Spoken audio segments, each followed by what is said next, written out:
오늘 보실 말씀은 누가복음 2장 1절에서 20절까지의 말씀입니다. 제가 읽도록 하겠습니다. 그때에 가이사 아구스도가 영을 내려 천하로 다 호적하라 하였으니 이 호적은 구레뇨가 수리아 총독이 되었을 때에 처음 한 것이라.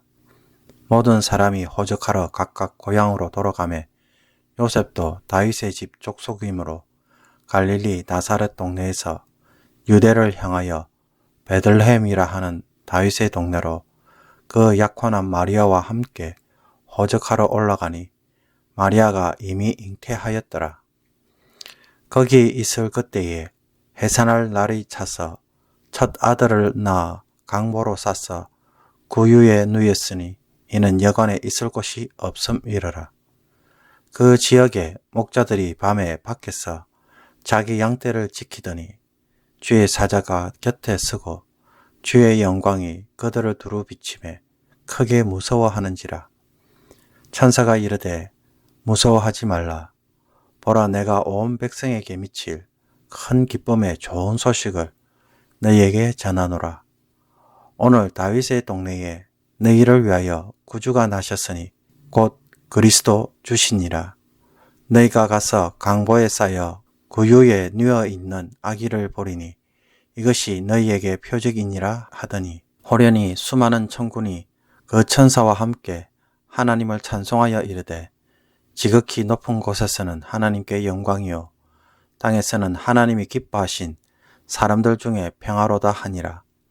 천사들이 떠나 하늘로 올라가신 목자가 서로 말하되 이제 베들레헴으로 가서 주께서 우리에게 알리신 바 이 이루어진 일을 보자 하고 빨리 가서 마리아와 요셉과 구유에 누인 아기를 찾아서 보고 천사가 자기들에게 이 아기에게 대하여 말한 것을 전하니 듣는 자가 다 목자들이 그들에게 말한 것들을 놀랍게 여기되 마리아는 이 모든 말을 마음에 새기어 생각하니라. 목자들은 자기들에게 이르던 바와 같이 듣고 본 그 모든 것으로 인하여 하나님께 영광을 돌리고 찬송하며 돌아가니라. 아멘. 오늘도 말씀 묵상으로 하루를 시작하는 모든 성도님들께 하나님의 은혜가 충만히 임하기를 원합니다. 매일 성경 본문을 따라 새벽 기도회 말씀을 증거하기 때문에 매일 성경과 함께 보시며 말씀 묵상을 하시면 많은 도움이 되리라 생각합니다. 1월과 2월은 누가복음을 중심으로 해서 묵상하도록 하겠습니다. 오늘 본문을 보면 두 명의 왕이 등장합니다. 첫 번째 왕은 세상에 주로 칭송받던 로마 황제 가이사 아구스도입니다. 이 로마 황제는 자신의 식민지에서 더 많은 세금을 징수하기 위해 인구조사를 명령 내립니다. 이 칙령에 따라 당시 유대 지역을 관할하였던 시리아 총독 구레뇨가 호적조사를 실시합니다. 이런 막강한 권력에 당시 유대 지역의 모든 남자들은 자신의 고향으로 이동을 합니다. 또 다른 한 왕은 아기 예수님입니다.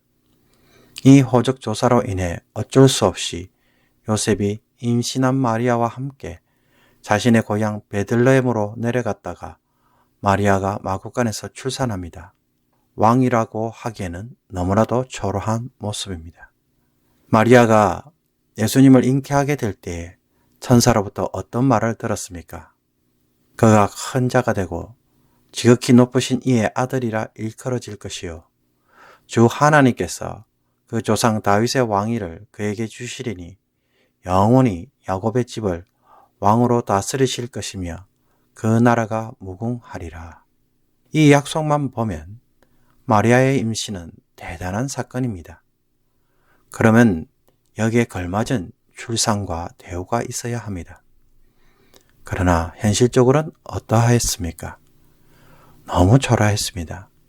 아무리 여행 중이어서 어쩔 수가 없었다고 하지만 왕이 마구간에서 태어났다는 사실은 마리아 자신도 참 실망이 클 것이라고 생각합니다. 하나님은 이런 식으로 일하시는가? 라는 회의감 말입니다. 예수님의 탄생을 축하하러 온 목자들도 마찬가지입니다.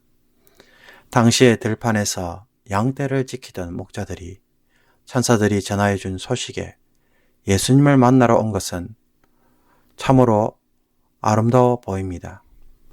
그러나 예수님 당시에 목자들은 아주 천한 직업으로 간주되었습니다. 이들은 양떼의 주인들로부터 멀리 떨어져서 양떼를 지켜야 하기에 들판에서 생활을 했습니다. 그리고 매 순간 광야의 맹수들의 공격이나 도적대들의 위험으로부터 밤낮으로 눈을 떠서 지켜야 하기 때문에 참으로 고단하고 힘든 직업이었습니다. 이런 힘든 직업에도 불구하고 목자에 대한 당시 사람들의 평판은 부정적이었고 무시하기가 일쑤였습니다. 많은 사람들이 목자들을 부정직하고 도백이 심한 자들로 간주했기 때문입니다.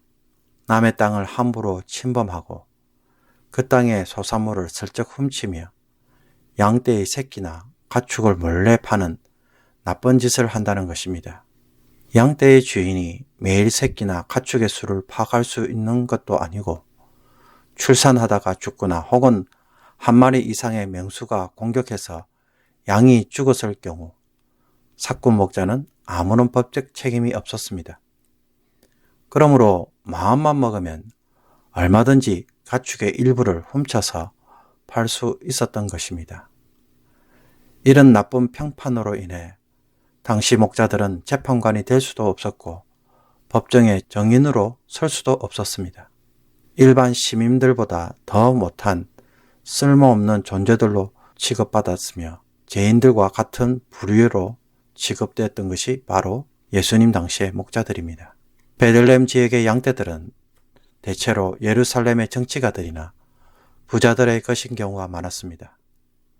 그러므로 오늘 본문에 등장하는 목자들도 그런 사람들을 위하여 고용된 사꾼 목자일 가능성이 높습니다. 그런데 이들이 예수님의 탄생을 가장 먼저 접하고 예수님에게 와서 축하합니다. 그러므로 우리가 예수님의 탄생 소식에서 주목하게 되는 것은 무엇입니까? 하나님의 눈이 어디를 향하고 있으며 어디에서 시작하고 있는지 우리가 주목할 필요가 있다는 것입니다. 세상을 향한 가장 기쁜 소식은 가장 비천한 자리에서 시작하고 있습니다.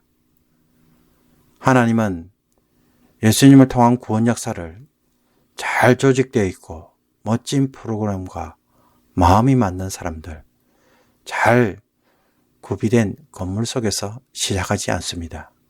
세상의 권력에 힘없이 당하고 아무도 알아주지 않고 심지어 손가락질을 받는 삶에 처한 그 자리에서 하나님은 시작하고 계시는 것입니다.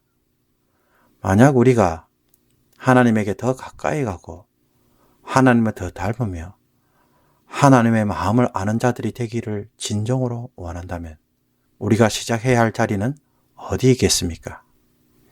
비천한 자리, 아무도 알아주지 않는 자리일 것입니다. 이 자리는 누군가로부터 인정을 받거나 한 단계 더 성진하는 자리가 아니며 더 많은 물질적 보상을 약속하는 자리가 아닙니다. 어쩌면 그곳에서 일하다가 같은 죄인 취급을 받을 수 있는 자리입니다. 새해가 되어 교회 봉사를 위해 교회마다 조직을 짜며 사람들을 배치합니다. 교회의 많은 봉사직은 인정을 받거나 칭찬을 받거나 보상이 주어지는 자리가 아니라 말없이 섬겨주어야 할 자리들이 대부분입니다. 하나님은 여기서 시작하고 일하시는 줄로 믿습니다. 그렇다면 하나님을 사랑한다고 하는 나는 어디에서 시작해야 되겠습니까? 이 말씀을 통해서 성령의 음성을 들을 수 있는 저와 여러분이 되시기를 주님의 이름으로 축복합니다. 기도하겠습니다. 살아계시고 모든 것을 하나님의 주권으로 통치하시는 하나님, 하나님이 이 세상의 왕이심에도 불구하고 우리를 위해 섬기는 종으로 이 세상에 오신 것을 참으로 감사드립니다. 가장 미천한 자리에 와서 비천한 자들에게 가장 기쁜 소식을 들려주신 것처럼 우리들도 이 세상에서 섬기기를 거절한 자리에 들어가 기쁜 소식을 전하며 하나님의 사랑을 드러낼 수 있는 자들이 되게 하여 주옵소서.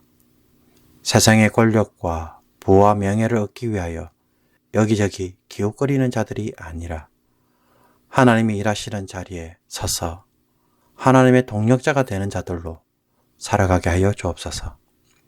새해가 되었습니다. 교회를 위하여 섬기는 자들이 부족하지 않도록 내가 먼저 헌신하고 결단하는 죄들 되게 하여 주셔서 주님이 섬기시는 그 모습을 우리도 함께 섬길 수 있는 자들로 서게 하여 주옵소서. 사람들에게 섬김을 통하여 이 기쁜 소식의 은혜와 능력을 나를 통하여 드러낼 수 있는 성도가 되게 하여 주옵소서. 예수 그리스도의 이름으로 기도하옵나이다. 아멘. 주기도문으로 마치겠습니다. 하늘에 계신 우리 아버지여, 이름이 거룩히 여김을 받으시오며 나라의 임하옵시며 뜻이 하늘에서 이룬 것 같이 땅에서도 이루어지이다.